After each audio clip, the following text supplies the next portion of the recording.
கனிவான கவனத்திற்கு ஹிந்தியே தெரியாதவர்களும் இந்த ஆடியோவை நிச்சயம் கேட்டிருப்பார்கள். யாத்ரிகன் கிருப்யா தியான் தே என ரயில் நிலையம் போனால் அனைவருமே கேட்டிருப்போம்.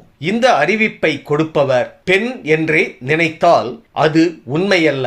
ஸ்ரவண அரோரா 24 வயது இளைஞர்தான் இந்த பேன் இந்தியா குரலுக்கு சொந்தக்காரர். மகாராஷ்டிராவின் பார்லி வைத்யநாத் ரயில் நிலையத்தில் வேலை பார்க்கும் இவர் இதுவரை 18 மொழிகளில் பேசியுள்ளார்.